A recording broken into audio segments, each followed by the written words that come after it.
आज दुनिया के बेहतरीन एयरक्राफ्ट के बारे में जानेंगे। रफाल के आने के बाद बहुत सारे लोगों के मन में ये सवाल होगा कि दुनिया के जो टॉप 5 या 10 एयरक्राफ्ट की लिस्ट है, इसमें रफाल कौन से नंबर पे आता है। इस लिस्ट को बनाना थोड़ा मुश्किल है क्योंकि हर देश और हर एजेंसी अपने हिसाब से अलग अलग रैंकिंग देती है हर एयरक्राफ्ट को, और इसमें हमें देखना पड़ता है कि आप किस कैपेबिलिटी के ऊपर ज़्यादा फोकस कर रहे हैं, स्टेल्थ के ऊपर या लड़ाई लड़ने की कैपेबिलिटी। और इसमें भी बहुत सारे अलग अलग मत हैं, कोई एक मत नहीं है। तो हमने कई सारे रिपोर्ट्स को कंबाइन करके एक फाइनल रिपोर्ट बनाया है। तो चलिए जानते हैं कौन से हैं दुनिया के 5 सबसे खतरनाक फाइटर जेट्स। नमस्कार दोस्तों, मैं साहिल चौधरी आप सबका स्वागत करता हूं आप ही के चैनल इंडिया टॉक्स पे। आज के लिस्ट को हम शुरुआत करेंगे नंबर 1 से, हम ऊपर से नीचे तक जाएंगे। तो शुरुआत करते हैं नंबर 1 से। नंबर 1 पे जो एयरक्राफ्ट आता है उसका नाम है F-35 लाइटनिंग II।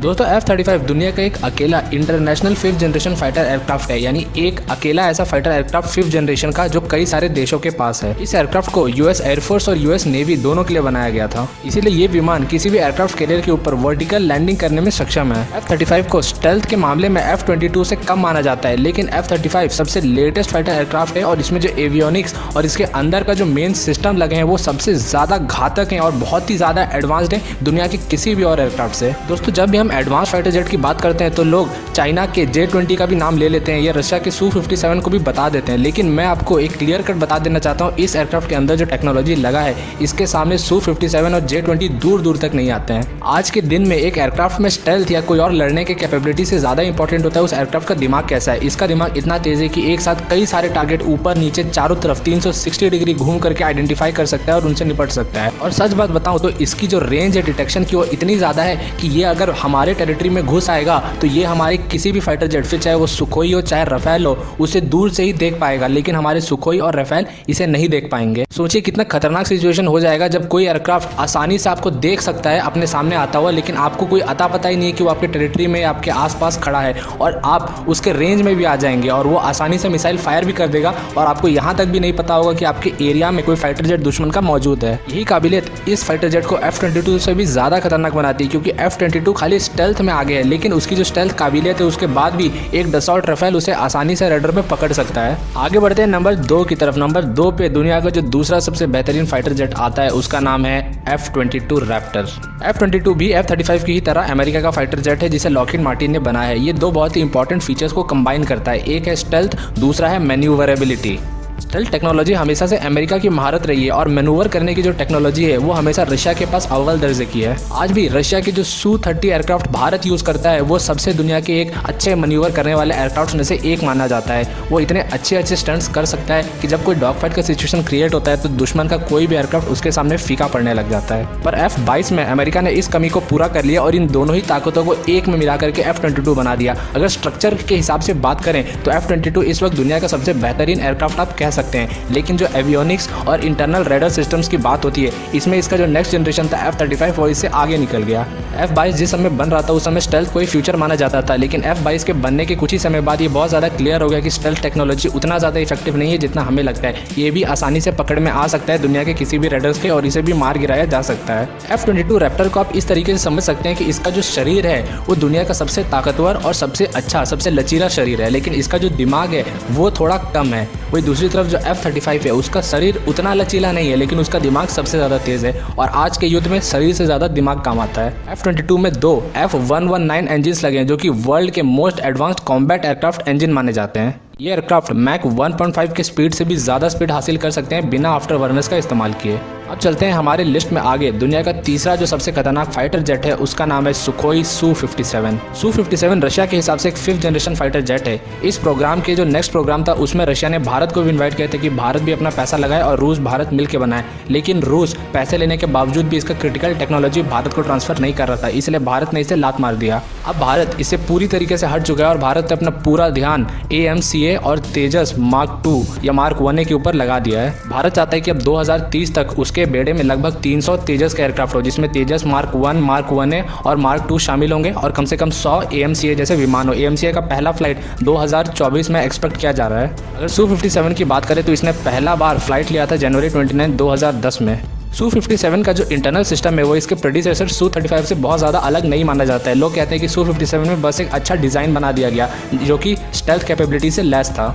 इससे पहले कि जितने भी सुखोई के विमान थे, चाहे Su-30 हो या Su-35, उन्हें एयर सुपीरियरिटी के लिए ही माना जाता था। लोग कहते थे कि उससे जो ग्राउंड अटैक का काम है वो अच्छे से नहीं होता है, इसीलिए भारत ने बालाकोट में सुखोई की जगह मिराज 2000 का इस्तेमाल किया था। और सुखोई 57 में इस कमी को पूरा कर लिया गया और इस सुखोई 57 में ग्राउंड अटैक का भी कैपेबिलिटी डाल दिया गया एयर सुपीरियरिटी के साथ, जो कि इसको एक मल्टी फंक्शनल, एक ओमनी रोल एयरक्राफ्ट बना देता है। और इसमें जो स्टेल्थ डिज़ाइन डाल दिया गया इसके एयर फ्रेम और बॉडी के ऊपर, उसने इसके रेडर के ऊपर बहुत ही लो लेवल का इंफ्रारेड सिग्नेचर का कैपेबिलिटी दे दिया है। यानी ये अब बहुत तरीके से स्टेल्थ भी हो गया है और इसमें ऐसे सिस्टम्स लगाए हैं रशिया ने कि फ्यूचर में हाइपरसोनिक मिसाइल्स भी इसमें अटैच किए जा सकेंगे। तो अगर हम वही पुराने दिमाग और शरीर वाले एग्जाम्पल पे आ जाएँ तो रशिया ने एक पुराने दिमाग के ऊपर एक बहुत ही अच्छा और तगड़ा शरीर लगा दिया और इसे एक 5th जनरेशन फाइटर की कैपेबिलिटी दे दी।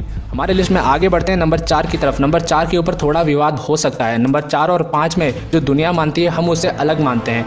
अब दुनिया की अगर बात करें तो उसके बारे में मैं आपको बाद में ही बता दूंगा, पहले हम अपनी राय दे देते हैं। हमारे हिसाब से दुनिया का चौथा जो सबसे बेहतरीन एयरक्राफ्ट है वो है डसॉल्ट राफेल। मैं ये सिर्फ इसलिए नहीं कह रहा क्योंकि भारत ने 36 राफेल का ऑर्डर दे दिए हैं और भारत अभी ने ऑपरेट करने वाला है। मैं इसे जनरल अनबायस्ड होकर के कह रहा हूँ कि राफेल दुनिया के चौथे सबसे ताकतवर एयरक्राफ्ट आप मान सकते हैं और इसका एक बहुत ही इंपॉर्टेंट रीज़न है। इसके लिए मैं फिर वही दिमाग और शरीर वाला एग्जाम्पल दूंगा। अगर राफेल की बात की जाए तो राफेल को एक ओमनी रोल एयरक्राफ्ट कहा जाता है, यानी कि ये ग्राउंड अटैक करने में भी माहिर होता है और इससे दुश्मन के फाइटर जेट्स को भी मार गिराया बहुत ही आसानी से जा सकता है। जब भी राफेल की बात होती है तो सबसे पहले ये कहा जाता है कि ये बहुत ही वाइड रेंज ऑफ मिशंस कर सकता है। अगर इसके मिशन का मैं आपको एक लिस्ट दूं तो ये air defence, air superiority, anti access, area denial reconnaissance, close air support, dynamic targeting, air to ground precision strike, anti ship strike और न्यूक्लियर डेटरेंस मिशन भी कर सकता है। इसके साथ साथ ये बॉडी टू बॉडी रीफ्यूलिंग भी कर सकता है, यानी मान लीजिए कोई आपको सुखोई विमान उड़ाना है दुश्मन के टेरिटरी में और उसका अगर फ्यूल खत्म हो गया तो राफेल अपने में से फ्यूल लेकर के उस सुखोई में फ्यूल भर सकता है। आसान लफ्जों में अगर समझाऊं तो जैसे एक फ़ोन कभी कभी दूसरे फ़ोन को चार्ज कर देता है, वैसे ये फाइटर जेट दूसरे फाइटर जेट को भी चार्ज कर सकता है। आगे बढ़ते हैं और पहुंचते हैं हमारे लिस्ट के आखिर में। दुनिया का 5वां सबसे खतरनाक फाइटर जेट जो है उसका नाम है Chengdu J-20। Chengdu J-20 Chinese media का या कह ले चाइनीज़ आर्मी का एक 5th जनरेशन फाइटर एयरक्राफ्ट है।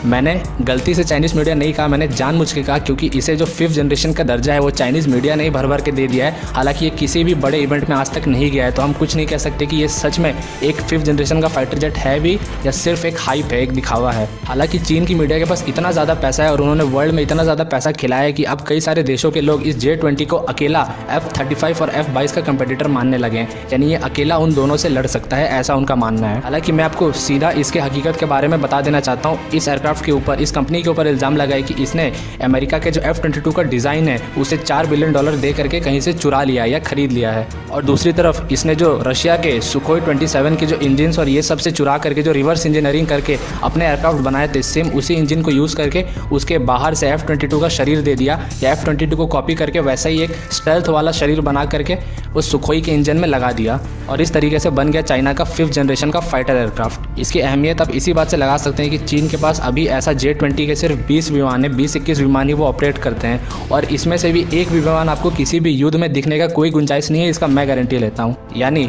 फिर चाहे युद्ध लद्दाख के पास भारत चीन का हो या फिर साउथ चाइना सी में अमेरिका के एयरक्राफ्ट के साथ, कहीं पर भी आपको J-20 का इस्तेमाल नहीं दिखेगा। भारत के साथ वो अपने J-11 और J-16 जैसे फाइटर जेट्स का इस्तेमाल करते हैं। वहीं दूसरी तरफ अगर अमेरिका के साथ कोई लड़ाई होता है तो वहाँ पर भी ये J-16, सुखोई 35 और सुखोई 30 MKK का ही इस्तेमाल करेंगे। कहीं पर भी आपको एक भी J-20 लड़ता हुआ नहीं दिखेगा और उसका एक रीज़न है, बहुत ही इंपॉर्टेंट रीज़न है, जो कि मैं आपको माइंड बॉडी एग्जांपल से फिर से समझाऊंगा। पहले बात कर लेते हैं हमारे राफेल की। जो राफेल है उसे लोग कम रैंकिंग इसलिए देते हैं क्योंकि उसका जो शरीर है वो पुराना है, यानी वो स्टेल्थ टेक्नोलॉजी वाला नहीं है। पर राफेल का जो दिमाग है वो बहुत ही ज़्यादा तेज़ है। उसका जो मेन कॉस्ट भी भारत को लगा है वो सब उसके दिमाग के लिए लगा है और भारत ने शरीर से ज़्यादा दिमाग के ऊपर ध्यान दिया और एक अच्छे कैपेबल मल्टी रोल करने वाले एयरक्राफ्ट को चुना। जबकि जो J-20 है उसका सिर्फ शरीर दिखने में अच्छा है, उसका जो दिमाग है वो वही पुराना सुखोई वाला ही है। J-20 की सिर्फ एक ही खासियत थी, वो भी ये कि क्योंकि इसने F-22 से डिज़ाइन चुराया था तो ये एक चांस था कि ये एक स्टेल्थ एयरक्राफ्ट है, इसलिए भारत के रडार में नहीं आएगा। लेकिन ये दावा भी फेल हो चुका है क्योंकि भारतीय वायुसेना ने यह दावा किया है कि भारत के सुखोई Su-30 एयरक्राफ्ट ने एक चाइनीज़ J-20 को लद्दाख के पास उड़ता हुआ डिटेक्ट कर लिया। यानी वो टेस्ट करने के लिए लाए थे अक्साई चीन के एरिया में उड़ाते हुए और सुखोई ने आसानी से उसे डिटेक्ट कर लिया और सुखोई चाहता तो उसे उसी समय मार के गिरा देता। तो इनका जो स्टेल्थ का जो इनका दिखावा था या जो स्टेल्थ ये कहते थे वो भी फेल हो चुका है। तो आज का ये वीडियो खत्म होता है। इस वीडियो के जरिए मैंने कोशिश की कि आपको मैं समझा सकूँ आज के एयरक्राफ्ट में ज़्यादा इंपॉर्टेंट इम्पोर्टेंट क्या है, किस तरीके से स्टेल्थ टेक्नोलॉजी सिर्फ ज़रूरी नहीं होता है, उसके साथ साथ एक अच्छा एवियोनिक्स रेडर और इलेक्ट्रॉनिक सिस्टम भी ज़रूरी है। और जब असल युद्ध के हालात खड़े होंगे तब राफेल और F-35 जैसे विमान J-20 और F-22 जैसे विमानों के ऊपर ज़्यादा भारी साबित होंगे। अगर आपको वीडियो पसंद आए तो इसे लाइक ज़रूर कर दीजिए और चैनल को सब्सक्राइब कर लें। मिलते हैं अगले वीडियो में, तब तक के लिए थैंक्स फॉर वॉचिंग।